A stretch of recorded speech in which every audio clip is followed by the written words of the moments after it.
What's up, everyone? It's 2 p.m. on a Wednesday afternoon, which means you're tuning in to Cannabis Legalization News. I'm producer Lauren, and today we have Melissa Fultz, the executive director of Arkansans. I messed this up so many times. I tried it a couple times, but Arkansas for cannabis reform. But first, we do have to get into a little bit of cannabis legalization news. So, Tom and Miggy, what's going on? Hey, what's up? Arkansas, 3 times fast. I think it's pretty interesting that our podcast starts off like it's an episode of It's Always Sunny, 2 p.m. on a Wednesday. You know?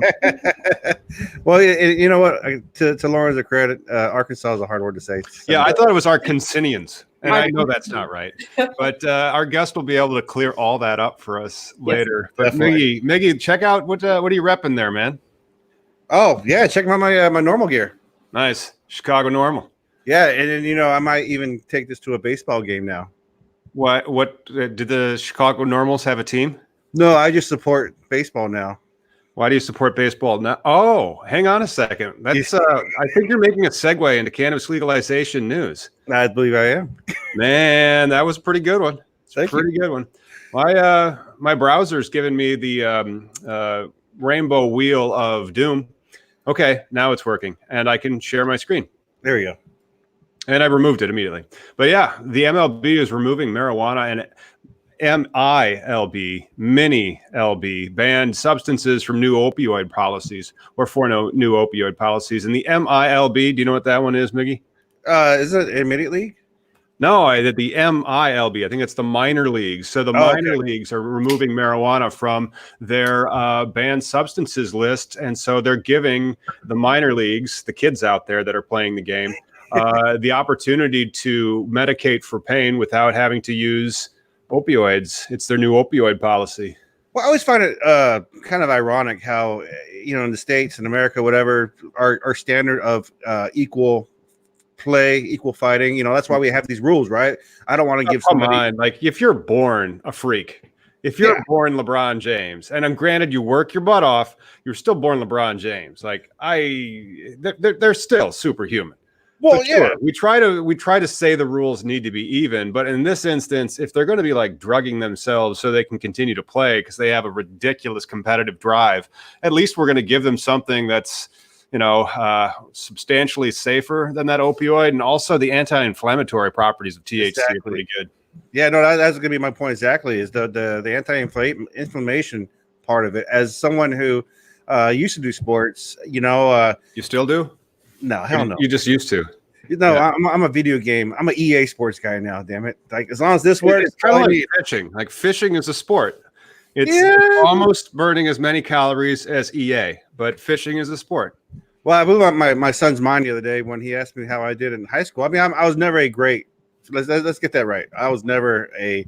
You were never in the minor leagues. Saying, no, man, I wish I could use weed. I could never be in the minor leagues, but I was in a 1,000-pound club. I mean, I'm just a strong ox, right? And so like shit still hurts. And like when I smoke or consume, you find that anti property, it helps your knees, your back. Yeah, I mean, and it absolutely does. Yeah. And the other news of the week. So the House Democrats have caved to the Senate on 2 marijuana and veterans measures. So speaking of people needing medication for their pain that's safe. So the veterans have not gotten their blessing on this one. And then it also goes on to discuss this thing that we've been discussing on our show a lot. But you know how they've defunded the war on medical marijuana. And so they were going to try to expand it to all state and Indian reservation cannabis laws. But that might get hung up. So we'll see how that goes. Yeah, well, even on the VA point, this could affect me if I had a prosecution, and this is talking about people out of the military because it affects your loans, your VA loans, which it's a huge way how a lot of us who get out of the military survive. We don't have that 30% down payment on a house. We use our VA loans. Right. So this is gonna fuck so many veterans, dude. That's the unfortunate part. Did you see also that Thailand's about to get lit? Thailand is about to get lit, evidently. But when I used to live in Asia, and it's been forever since then, I mean, 15 years or more, Thailand still had a reputation of that's where people would go if they wanted to do drugs. Right. Well, any place that you have money and influence, you can do this. But this is what separates America. And well, now, hell, any place you go, you got money, you can have influence. Fuck it. But yeah, Thailand was a decadent, and also they're. I mean, it's just a horrible. I was there in Pattaya for the Navy. Pattaya is a city in Thailand. Pattaya. Never been to Thailand. Oh yeah, no. Well, when I was there too, which was probably about 15 years ago. It's just like if you ever see Full Metal Jacket when they walk in the streets and you see the Asian ladies, hey, we love you long time, blah, blah, blah. I do remember that. Yeah, those were called hookers. Yeah. Well, a lot of Thailand was just like that. And then a lot of, because they have the sex tourism shit there, which is unfortunate. But the fact that Thailand is turning the tone on cannabis, because you could have, I believe they were prosecuting people fully, like whipping them for cannabis possession. I don't know. I thought it was Bhutan or Bhutan. Yeah. It was another one because like some of the drug laws that are out there are exceedingly strict, depending on where you are. The Philippines has like a really, really strict, that Duterte president that they have. Yeah, they're terrible on it. But that's fascinating that Thailand would provide that, because like when I lived in Korea, you just didn't do it. So when we were doing knife hits out of hash, we had to be really careful. And Korea's got medical now. We were. Korea, if they have medical, that's fantastic. That was not there when I was there. No, I have a friend that he was a Korean and goes back and forth, and he's a grower actually out here in Oregon, and his family is. And then I sent him a little happy, like, hey, now you can smoke again in Korea, because it's very, like you said, you definitely don't. It was like deported. Like you smoke, you get caught, you're deported. Yeah, that's a kind penalty for some states in Asia if you get caught with all those drugs. Like how Randy Marsh found out. Of course, that fictional character from South Park, when he was trying to expand his cannabis farm into China and he brought weed, he was immediately thrown into prison. Yeah. Well, when you said Randy Marsh, I was thinking of the kid that who's the kid in Singapore that got whipped for graffiti? Not sure. But, when we were younger, there was like graffiti's like free speech, right? So that would have been subject to this one. So the Trump administration is now defending a student's rights to discuss marijuana legalization on campus. So I guess there's a safe space to talk about weed in college, which is pretty cool. I don't really see this as news, though. This was bound to happen because these guys, this First Amendment thing. Yeah, and they're fighting for this fucking alt-right bullshit too. The Milicokinus, whatever that guy name is. I don't know. The gay Republican mouthpiece. Oh man, this is what happens when you get like really concentrated on various applications. You're talking about something that I haven't paid attention to in weeks. I just pay too much attention to the news. Is what I do. Oh, cool. There's a lot of news that's going on in the area about cannabis legalization. So we're going to discuss a whole state that I know very little of their laws. And, oh my God. And era's wrong era. I mean, we couldn't even pronounce it at the top of the show. So it's great that it's going everywhere. And so now that they have to do it, and we're going to have to figure out, like, are they one of these ballot initiative states, or are they legislative? The legislative states are going to be tough.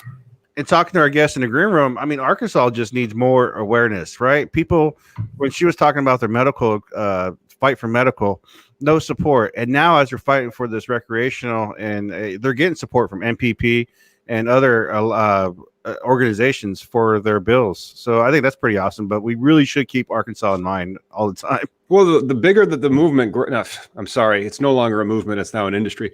The bigger that the industry gets is just going to fuel additional spending on the same thing that any other industry spends on, lobbying. And so as you buy more lobbyists, you're going to want what they call in the industry emerging markets. And so here comes Illinois as an emerging market. It's going to be a fairly large one. That's going to get a lot more money into these types of coffers that can continue to push for legislative reform to open up those markets, so that then they could get into a different state and a different state, and then eventually a different country like Thailand, which I guess already has its own. Yeah. And let's not forget, there's people with money that are getting involved, before it becomes recreational, because that's where you want to be. That's the forefront in each state. And we're not these dominoes, you're grandfathered in. So like if you get in when it's medical, then you usually are let in when it becomes adult use. And let's not forget branding and just creating because in each state it has its own damn community, right? Right? As long as we're divided, as long as cannabis is not federally legal, each state's going to have its own. I don't think so. But think like every state's legal, right? For certain industries. But if you go to like a city in the South, it's got its own feel or culture than if you go to Seattle, Washington. Yeah. It's just a different community to begin with, even for the legal stuff. Exactly. So you're going to have your own spin and flavors on the cannabis industry as you tour around it's a big country, man. Yeah. I just think right now, before it becomes federally legal, it's a good time if you got money, you can and time to help out these small states, these up and comers like Arkansas, because you're just gonna get your foot in that door. Well, not only that, you can also start to put together your community outreach plans to call for the allocations of certain monies, and then those monies can go to certain charities, and those charities could, in theory, lead to more markets for the future to you, and then also help give back to the communities that have been most hurt. And did you know that our guest has a bill like that in play too? Oh, really? So yeah, they help the communities, which is important. I mean, that's one of the things that they could do is they can take this cash flow that's going on right there in the black market now, and you're not carving up that cash flow to make sure that it goes where the people want it to go. And as these laws come on board and they go into effect and the transactions start to happen and the people start getting paid, there's positive benefits there. And that's before we get to the whole wellness aspect of the plant itself, Yeah. Should we really call it a black market? No, I like the traditional market term. I think the traditional market was legal, right? Isn't the black market just this little stopgap solution we've had since the 30s? I just picture like body parts being traded, hits, what do you call it? The black market be all sorts. I guess it would be the black cannabis market, as opposed to the black market for, other terribly, terribly illicit things that some people are probably paying for and they shouldn't. I just think Silk Road when I hear black market, and then cannabis has always been a handshake deal and having to know somebody, right? So right. That's the traditional market. Well, there's a difference between growing a plant that makes you high and feel good and it's healthy for you than harvesting somebody for organs. That's why I just don't like calling it. You figure one would be less illegal than the other, but depending on where you are, maybe not. Right, especially if you're in the South. Man, I wonder what the penalties are for cannabis in Arkansas. That's what we're going to be discussing. Well, not just that. I wonder what the culture's like there. I don't know. I've never smoked weed in Arkansas, not once. I know Bill Clinton has. No, Bill Clinton. Oh, he didn't inhale weed, and he was probably out of Arkansas and over out east in New York or wherever he went to his Ivy League school. Oh, that's true, right? He was what do you call it? Yale, I think. I'm not sure where Yale is. I'm pretty good with that too. I could live the rest of my life being vaguely aware of Yale. Right. That's it. Yeah. Well, how do you know when someone goes to Yale or Harvard? I don't care. Oh, wait, they tell you a million times. Just like a vegan. They become like a vegan, but for the Ivy League, yeah. So, hey, I think we should bring Melissa we on. Absolutely should. And God, hope. Oh, man, if she went to Yale. No.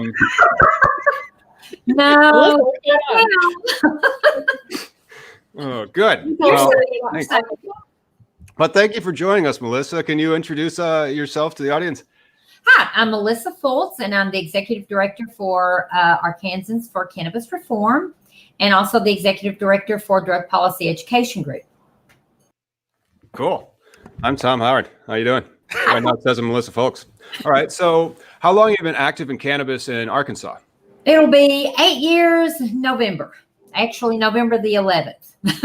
Any progress to report? 8 years? Well, yes, we finally got medical passed in 2016, although it took the state 2.5 years to actually get it implemented. Well, when you say we, let's talk about that. As Arkansas, how did you get it passed? Does the people say to the legislature, we want it? Yes, we did it by ballot initiative. We did our first ballot initiative for 2012, and 3 college students had gotten the bill written and had just gotten approved. And my son, who at the time was 28 years old, had been told by his doctors that he was dying. There was nothing they could do. They were killing him with the opioids that they'd had him on for 14 years because of car accident. Oh. And one of his doctors told him that if he would use cannabis instead of the opioids and all the other medications they had him on, he had a chance to live. Wow. And so Gary, my husband, started looking online to see how we could get the laws changed in Arkansas and let it be legal so he wasn't having to break the law. And we found these 3 young college students that had literally just gotten it passed. They hadn't even gotten any petitions printed, and we got involved with them. And Gary had been a mobilization coordinator at the railroad union where he worked. And I had done a lot of mobilization and a lot of organizational things. So we just kind of stepped up and started fighting. And we missed in 2012, we missed passing it by only 1.75%, which was huge. How much do you have to pass by in Arkansas? Is it a supermajority like in Florida? 50 plus 1. Nice. Although the legislature has changed the laws every single legislative session, including this last one, and they also have an amendment that will be on the ballot for 2020. If it passes, they can literally remove it from our state constitution. Wow. There will be no petitioning process.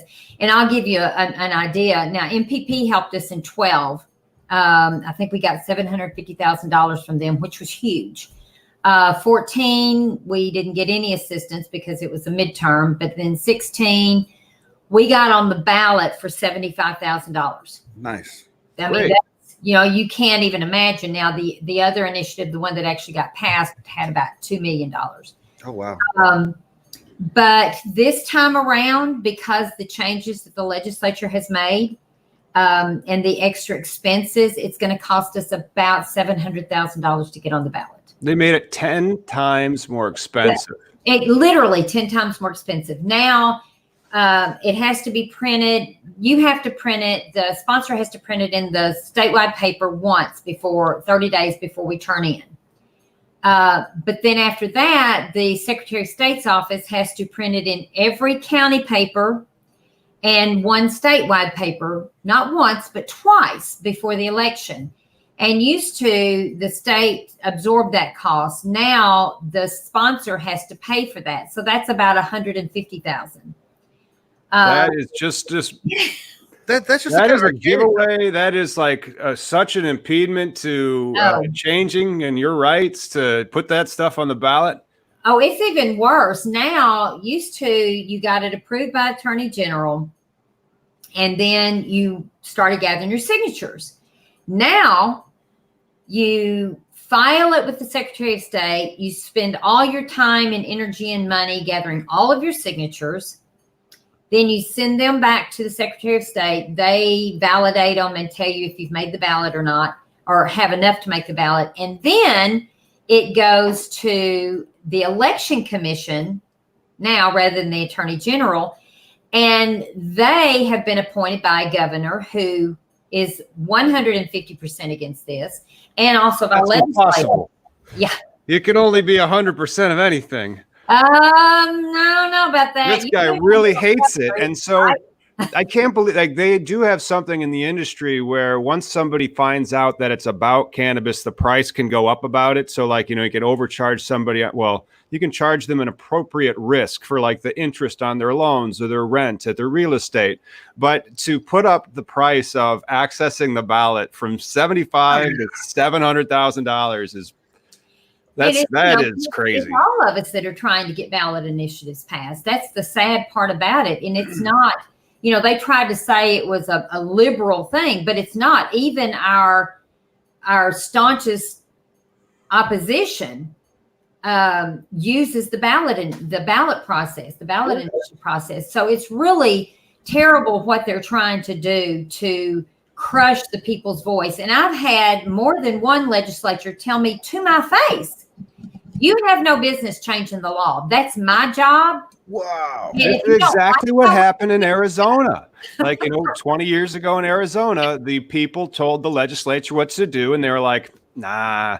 So that's one of the things we kind of talk about on the show is this difference, this distinction about how they can legalize, and how Illinois is like, well, we're kind of the first.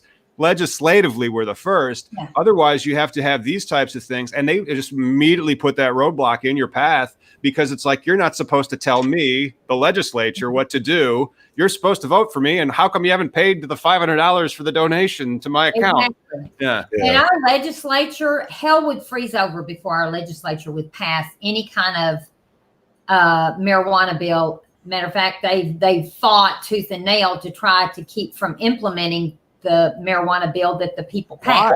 So, why? Do you know who our governor is? I'm assuming it's like Hitler. It's Asa Hutchinson, who used to be the DEA, federal DEA. Hitler's cousin, Asa Hutchinson. Okay. Yeah. Anslinger's cousin. Anslinger's cousin. You know, that's the thing, though. Anslinger has to have cousins out there and stuff. And that crazy Dr. Munch. That guy's got to have other quacks. I got a weird fact. Anslinger's niece is actually in the cannabis industry. Really? Yeah. Cool. That's freaky as fuck, right? But Melissa, we were talking before, you're not a lawyer. And so over here in Washington, I'm going through this home grow fight. And you learn so much about the process. How, doing what you've been doing, have you been discouraged by like all the adults in the room, or what's your take so far? Well, you know, you're always having discouraging days, but for the most part, I'm kind of one of those pit bulls with the pork chop kind of girls. You know, once I sink my teeth in something, I don't give up until it's done. So it's been a very long, very hard, very exhausting road, but it's also been very inspirational. You know, it's been a great ride, and we have got medical passed, and hopefully in November of 2020, we'll have adult use. Yay. Well, let's talk about those. What bills do you have going through in Arkansas right now for 2020? Okay, we have two bills. The first one is the adult use, and I'll tell you a little bit about it. What it will do is right now, there's a maximum of 40 dispensaries in the state. That's all they can have. I mean, we have patients driving 1 and 2 hours one way to get their medicine. With our amendment, it will add another 30 dispensaries per congressional district. And it has to have at least one per county, which we have 75 counties. Now, one county has voted by the people not to allow it in their county. So 74 counties. It will allow the dispensaries right now can only grow a maximum of 50 plants. The cultivation center grows everything. I know. The cultivation center grows everything. So they're completely dependent on the cultivation centers and whatever prices the cultivation center set. With ours, they will be able to grow a minimum of 200 adult plants. So it actually, as the demand increases, their ability to grow more will also increase. We will also have 4 more cultivation centers. So we should have plenty of product for every adult over 21 and all of our patients still. Another thing it'll do is we will actually have home grow ability in Arkansas, which we don't have right now.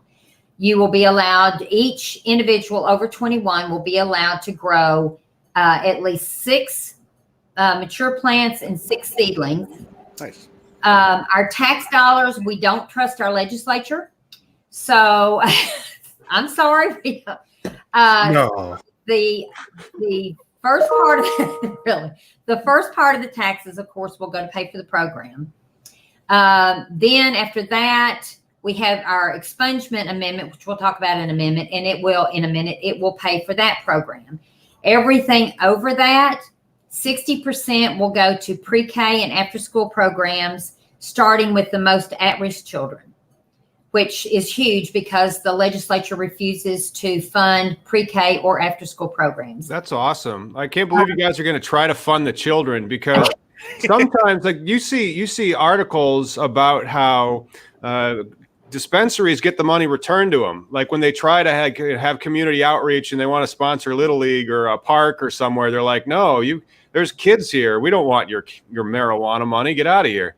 I don't think they'll have much of a problem with it. I really don't. And 40% of it goes to UAMS, which is our teaching medical school hospital. The legislature slashed their funding a couple of years ago, and they train 95% of the doctors in the state. And so they just blatantly slashed their budget. So we're going to give them 40% of the money and then 60% for the pre-K. And I'll give you a little quick background on that. My granddaughter, my son signed my granddaughter up for pre-K. Well, they weren't quite poor enough. This is how bad the program was, is they had just a small number of pre-K classes in their school, and they started with the poorest of children, and even the poor kids, most of them didn't even get in. So the legislature refuses to expand it, and we've all seen the statistics that especially an at-risk child has a 25% better chance of finishing school, doing better in school, and succeeding in life if they have that ability to go to pre-K programs. Yeah. So that and the after-school programs that will keep kids safe and keep them off the street, we felt like that was important enough to designate our tax dollars from the cannabis industry to implement those. Nice. It's awesome. I mean, I love the flexibility that you have in the legislation because it's a ballot initiative. So are you able to determine what pot the money goes into? Yes. Okay. As a matter of fact, we learned through the 8 years that we could actually shore up our amendment to keep the legislature from changing so much. The medical amendment that got passed, the only stipulations that he put that could not be changed without a vote of the people was the number of dispensaries and cultivation centers, and they couldn't repeal it. Mm-hmm. Well, that left everything wide open, including allowing it to take 2.5 years to be implemented. With ours, they cannot change the time limit without a vote of the people, and there won't be time for a vote of the people. They cannot reduce the number of dispensaries, the number of plants, or the ability to grow at home. They basically can't change anything except basically pretty much the definitions. So without a vote of the people. So we made sure that it was protected, that the people would actually get what they voted for because they didn't with the medical. And so we've learned the hard way how to fight this battle. How far are you along in the ballot process? Are you going to be on the ballot come November, or we intend to be? Right now, we don't have as many signatures as we'd like. Right now, we only have about 10,000 signatures, but we have till the first week in July to get the rest of them. We are required to have about 89.5 for each. How many medical patients are in Arkansas? Right now, 30,000. Well, why aren't there 30,000 signatures out there right there? Well, and that's what we're doing. We've actually been contacting the dispensaries, and several of them are going to allow us to canvass at the dispensaries. So we're hoping to get a lot of signatures from that. And also, most of our volunteers are patients. Mm-hmm. So getting the ability to canvass inside somewhere out of the weather is huge because we don't want them out there getting sick. They're already compromised. So that one. But the second amendment we've got, I'm almost more proud of than the adult use, and that's our expungement program. And why are they, like in Illinois, we have them integrated. How come they have to be separate? Well, Arkansas is a one-issue amendment state. Oh. And so when we were writing this, one of the attorney that I worked with that actually did the wording used to work for the Attorney General's office. And so they knew pretty much how it needed to be written and how it needed to be set up. But we had 2 judges, we had 15 attorneys and 2 judges critique it. And several of them, the only concern that they had was that with the way it's done now, where it's approved after the signatures, that there was a chance that they could use having the expungement inside the adult use amendment could give them an excuse to throw them both off. Mm. So rather than just throw out the expungement, which I refused to do, we did take it out of the original amendment, and then we made it its own amendment, because she just kept saying, I just don't think if we can do this. I said, we're going to have the expungement there. Nice. But when the other attorneys and judges said, no, that's a problem, I was like, fine, then we'll just do 2 amendments. So what it will happen is if you have been convicted of under 16 ounces of dry product, under 6 plants or under, or paraphernalia, then you can fill out a form at no cost to yourself. This all comes out of the funding from the taxes from the adult use. Fill out a form. It will be sent to a judge that will be appointed to check all these out. If they meet the criteria, they get their records expunged, and they give them their lives back. Because let's face it, at 65, almost 65 years old, there were people that I went to school with that were arrested for a joint, and they have a felony on their record. And, you know, for all these years, their lives have been destroyed. We want to give people their lives back. We have a young man that was fixing to graduate from nurse practitioning school, top of his class. He got caught growing 3 plants for his wife because she had some severe illnesses that this was helping. And he not only ended up with a felony, but he lost his scholarship and he lost his ability to graduate and be a nurse practitioner, which we desperately need. So we need to give these people their lives back. The South is very you're going uphill when it comes to this fight that you have. I mean, Yes, we are. well, ACLU put out a report on Mississippi, I believe it was like 2 years ago, talking, like you just said, these little stories about people's lives ruined over a joint or a plant. And while you're doing this, pushing this goddamn stone uphill, I know education is important when it comes to changing minds. And are you pointing out the fact that you have a university in Mississippi that's growing for the government, and at the same time you have Oklahoma who's about to pull in a bunch of revenue because they've, you know. Well, and in all reality, it took 6 years, you know, for the medical. But even though our amendment was not the one that passed, had we not laid the groundwork and done the educating that we did, nothing would have ever passed. But one good thing about using volunteers, and if we get the money, even if we get the money and have paid canvassers, they'll be all Arkansas residents. And so they have a dog in that fight, and they will all be people who support cannabis legalization. And the good thing about them, which we have done for the last 8 years, is they don't just get your signature. They don't just say, hey, will you sign this? They educate. While people are signing those petitions, they are educating those people as to the benefits of legalization.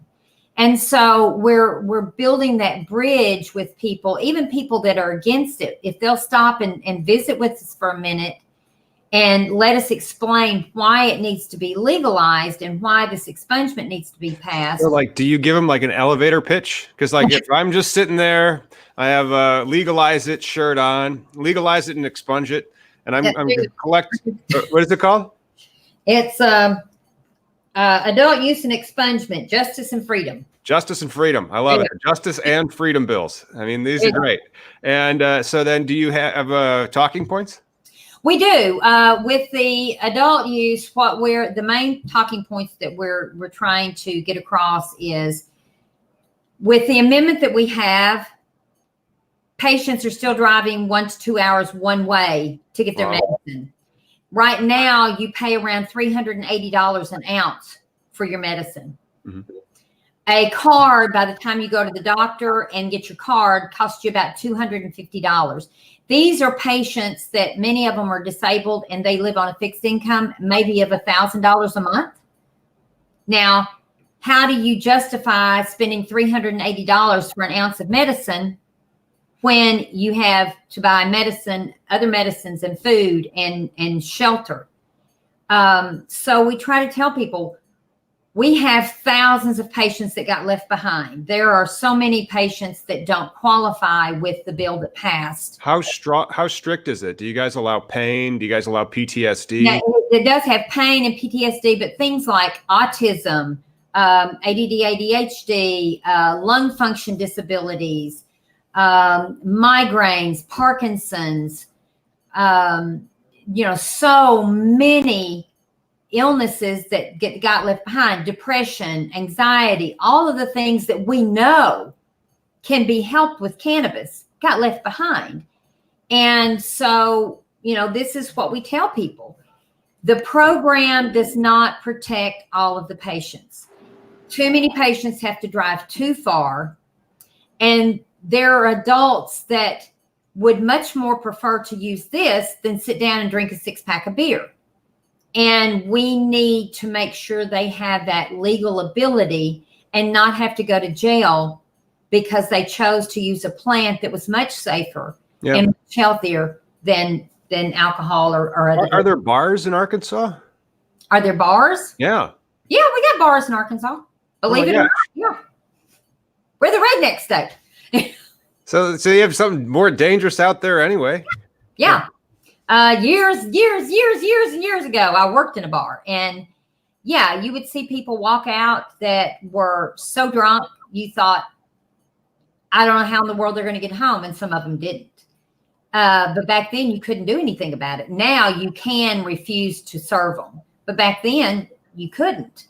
But even police officers that we talk to, if they're really honest with us, and there are some that are, will tell you they would much rather stop someone who's been using cannabis rather than somebody that's been drinking. Somebody that's drinking is going to cuss them. They're going to try to fight them. They're going to spit on them. They're, be as hard to get along with as possible. You stop somebody that's been using marijuana, they're yes sir, no sir. What do you want me to do, sir? Could you please repeat the question? There you go. As polite as they can possibly be. And you think about it. If somebody's drinking, they think they're Iron Man and they can do anything. They'll get those keys as drunk as they can be. They'll get those keys and they'll get out and they'll stop their car. And turn off your hippocampus. Like you can get blackout drunk because it turns off your hippocampus. So you just ask somebody a question, and if they give you an answer, and you ask the same question in 3 minutes, they give you the same answer and they have no idea where they are. It's like, oh, you're blackout drunk. Yeah. But when you get somebody who's high, they're like, dude, I'm not moving off this couch. I'm staying right here. And they seriously don't get out. I mean, I'm not saying nobody gets out and drives when they're under the influence, but most people don't. Most people are just using it to chill out, to feel better, to relax. And the last thing they want to do is get out and drive around. Right. So it's so much safer. And there are so many people, everybody thinks that only, druggies use marijuana. Well, I know judges, I know lawyers, I know doctors, I know everybody that uses cannabis, most of them illegal because they don't count as patients, because they prefer it over getting drunk. And so that's what we try to get across to people, that this gives you a safer alternative. And it's just better for the whole state. Isn't it worth it to our entire state to have this alternative product available for our people? Exactly. And the upside is people are so mad about it taking 2.5 years to get this program implemented for the medical that even the people that were against adult use are going, just legalize it. Where do I sign? Nice. Because they're so mad. So we're hoping that that's going to build the momentum for us. Are you seeing a big pushback on the wellness argument? Like people, I mean, even as an advocate, it took me a long time to understand that this plant, this magical plant, can actually help so many spectrums of diseases because of our endocannabinoid system. It's in our nervous system. It's in our bone system. There's so many, like fibromyalgia, somebody posted, and other illnesses that it helps with. As an asthmatic, I find certain strains because of the terpenes help me breathe easier. But in Arkansas, are you finding that argument where people are saying, oh no, this can't be good for you, this can't be healthy, how is this medicine? This is not that's the big thing I always hear, is it's not medicine, and it is medicine to a lot of people. Do you see that a lot in Arkansas? We did for a while, especially during the campaign. You know, we would hear people say, oh, it's not medicine, they just want to get high. And then we would share stories. And, you know, when you tell a story like with mine, that it saved my son's life, it literally saved his life. It got him off of opioids and off the other drugs that the doctors had him on. And for me, for instance, I haven't had an asthma attack in 8 years. It literally, and I have it documented from the pulmonologist, it reversed my lung damage. So, you know, when you tell people these stories and you have cancer patients that share their stories, it's kind of hard for them to say this is not really medicine. And then since it's passed and now people can openly say, this is doing this for me. This is getting me off of opioids. This is giving me a quality of life. And people are seeing it. They're like, oh my gosh, this really is medicine. And people that I thought would never, ever support it, I'll tell you what makes them support it. Them or a loved one of theirs has something happen to them, cancer or some other disease that cannabis can help. And the first thing they do is say, oh my gosh, what can I do to get this for my loved one? Right.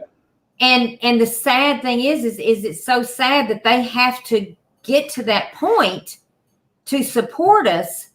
It's the prejudice. The prejudice is deep. The legislature that got so many bills supporting the cannabis program passed for us. It was really funny. He was ex-military. He was a retired colonel, a JAG attorney, spent money to fight it, voted against it, the whole 9 yards. He was given a task to get the program up and going. He went to his preacher and said, I don't know how to deal with this because this is horrible. You know, this is this terrible drug. And the preacher told him, he said, I want you to talk to a few people in the church. And these are people he knew. Mm-hmm. And he had no idea. And he said, these people are desperate for this medicine and I want you to talk to them. And I support this 100%. He did a complete about face. When someone close to you can tell you what this will do for them, it's a game changer.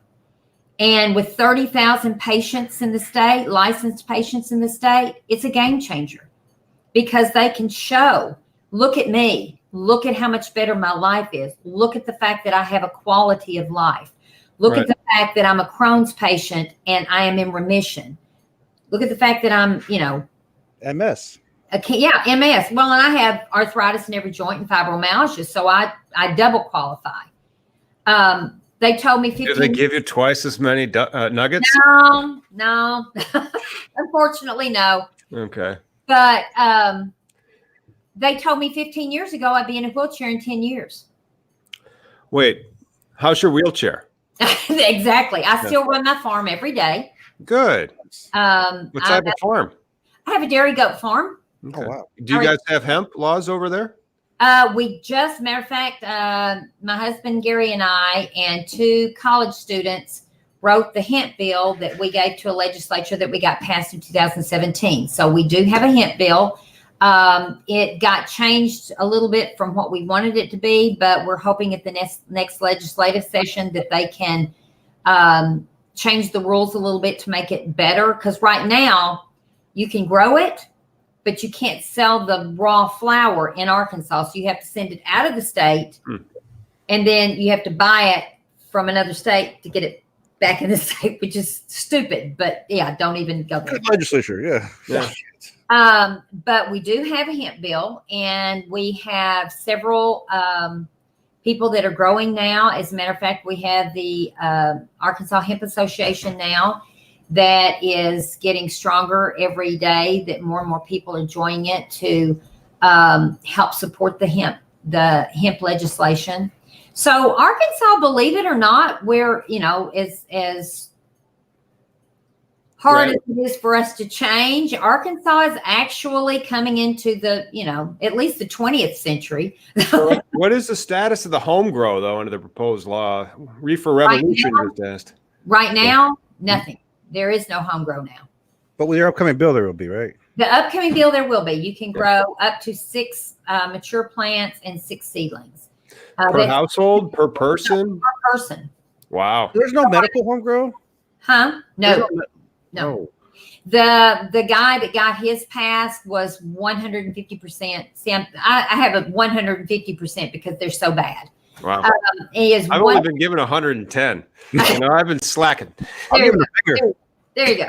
Yeah, there you go too. But he was completely against home grow.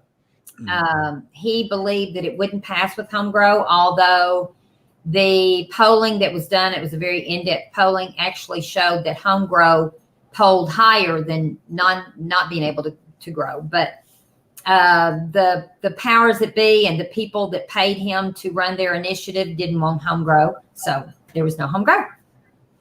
And you'll get out of it. You'll shape. As Tom and I have talked before, this is the whole legalization is painful. Even here in Washington, no home grow because it was preconceived or polled better without the home grow. Which, I get it. We have to meet certain metrics, but like you in Arkansas, the thing about the home grow, it's a trade-off. The home grow kind of invites the DEA into your state, and so well, it's debatable though. The way we looked at it when we did ours for 16, we were issue 7 and his was issue 6. The way we looked at it was that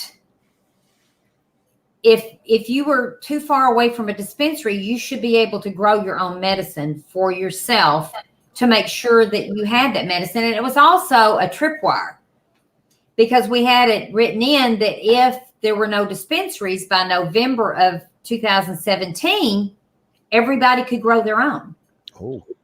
So, it was a tripwire to prevent them from doing exactly what they did, which is postpone it for 2.5 years.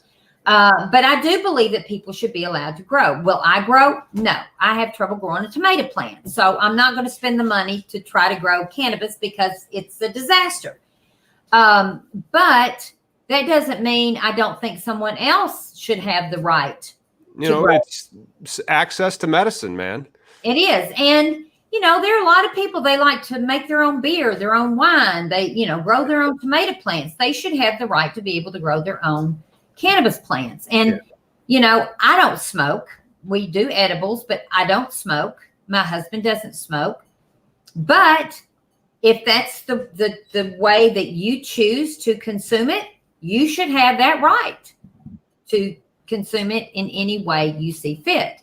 So, right now, your medical structure, how is a flower supplied to the dispensaries? Is it from that one you said grow, or can individuals grow and bring it to them? No, it has to be from the cultivation center, and then the dispensaries can grow their 50 plants. But right now there are, I think, 3 cultivation centers that are open and up and running. Wow. And so they set the price for the entire state. And so you pay anywhere from $350 to $450 for an ounce of cannabis, that if it was full legal and there were more dispensaries growing and more cultivations growing, they would not have the monopoly that they have, and it would actually be reasonably priced for patients. And that's another reason why we did what we did. Do we want everyone over 21 to be able to have access? Yes. But for more than anything else, it was to make sure that the patients that are legal right now have more access and a better price and the ability to grow. But not only that, the patients that got left behind will be able to have access and have it legal and have it affordable.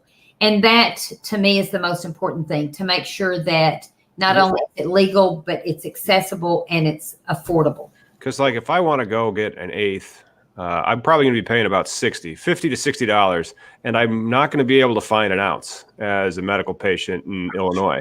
So I probably have to like buy $50, dollar or $60 eighths 8 times if I wanted that much medicine. I can't believe it's that cheap out there. Do you guys do like what I would call bulk flour? Can you buy?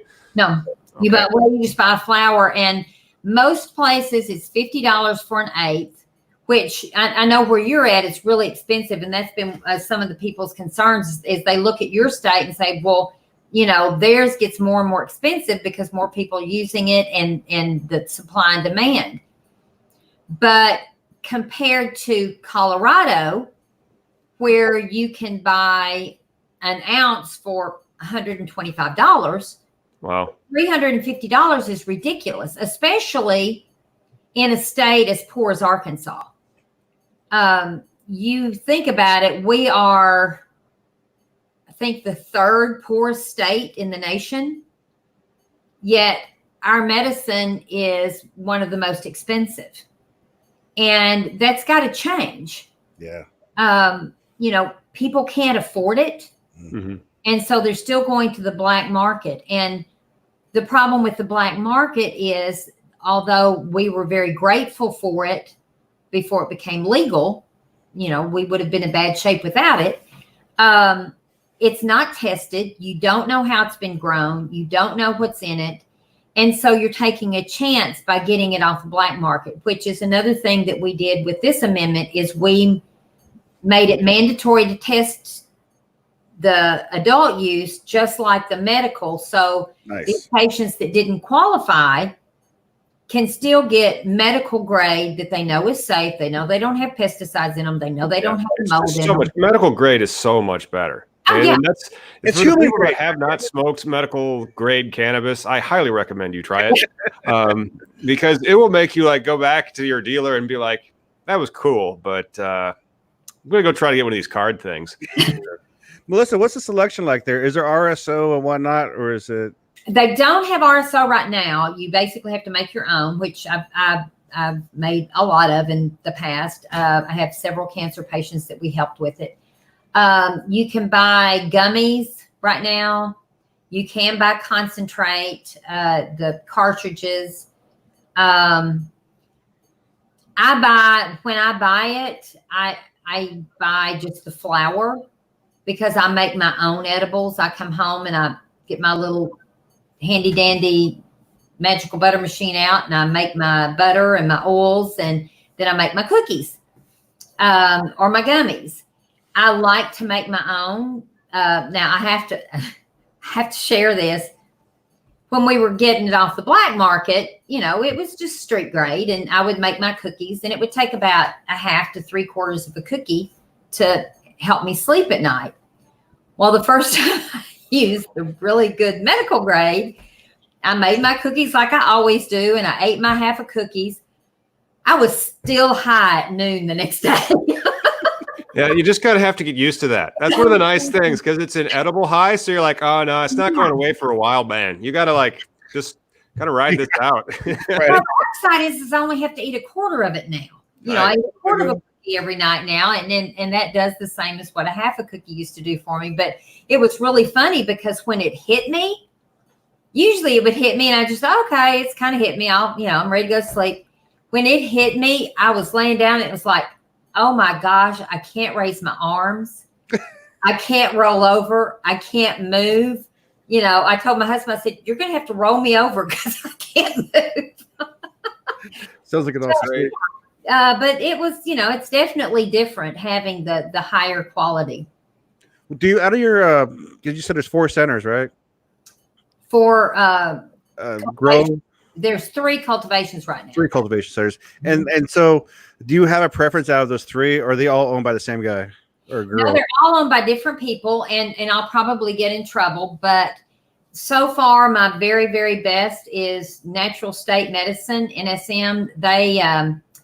They probably have the highest quality product. And it's their plant is actually only about 10 miles from my house. Oh, nice. But they have probably the best quality. of the other. There's only 3 open right now. And the sad thing is we only have 11 dispensaries right now. Out of the 40 that we're allowed, and they issued 32 licenses, and we still only have 11 open. Out of those 11, are all of them growing their own too? Are those 50 plants, or most of them are growing their own and are just now getting ready to harvest? I know the dispensary. It's really funny. We live like in the sticks. I do have a farm, so we're definitely rural. But we got really lucky. We got a dispensary less than 5 miles from our house. Oh, wow. How many people live in Arkansas? I think there's 3 million people. So, because I know when the vote was a little over 1 million people voted, but when the last time we looked, when we were figuring how many cultivation centers would be allowed, there's a little over 3 million. So it's not real big. Well, I hope you guys get some craft grows. Don't forget those, because then you can have a lot of little players. Yeah, there you go. But, the way we have it set up, it's $5,000 to get a license. It's by lottery. What they did with medical was the merit system, and it was a disaster. We're doing that merit system right now. Let me tell you. It's a disaster. Yeah. It was a disaster. oh, man. I mean, you just would not believe the corruption of getting it up and going. And I mean, this is how bad it is. They just replaced a couple of members of the Marijuana Commission. One of the guys they put on the commission is a police chief who runs the anti-marijuana program. Oh, shit. So he doesn't really care. He's making money either way. Yeah. Well, I mean, that's how much he is against it, and he's making rules and regulations for the program. Yeah. So yeah, I mean, you think they're not trying to see what they can do to kill the program, but we're not going to let them. We're going to keep moving forward, and we're going to get this passed, and we're going to have adult use. We're going to have expungement. People are going to get their lives back, and people will be able to afford their cannabis. And if they want to grow 6 plants, they have that right to do it. And that's Sounds what great. it's all about. Hell yeah. Awesome. Thank you so much for joining us today, Melissa. Yeah, thank you, Melissa. Where can we go? So much. Huh? Where can we go to support you guys? Like us and Yes. You can go to Arkansans for CannabisReform.com. And we have a donate button there, and it gives you a lot of information about our program. You can read the amendments. You can read see the team leaders. You can visit with volunteers. Go on there, check it out. And if anybody out there wants to give us money, we will gladly take it. Please, please, please. Arkansans for CannabisReform.com. Awesome. There you go. Check it out, everybody. Hey, thanks for everybody showing up. Hey, Yeah. thank y'all so much. I appreciate y'all allowing me to be on your show. Thanks for coming on. Learned a lot. Totally. As always, guys, make sure you like and subscribe to keep up with all cannabis legalization news. We'll see you next week. Thanks.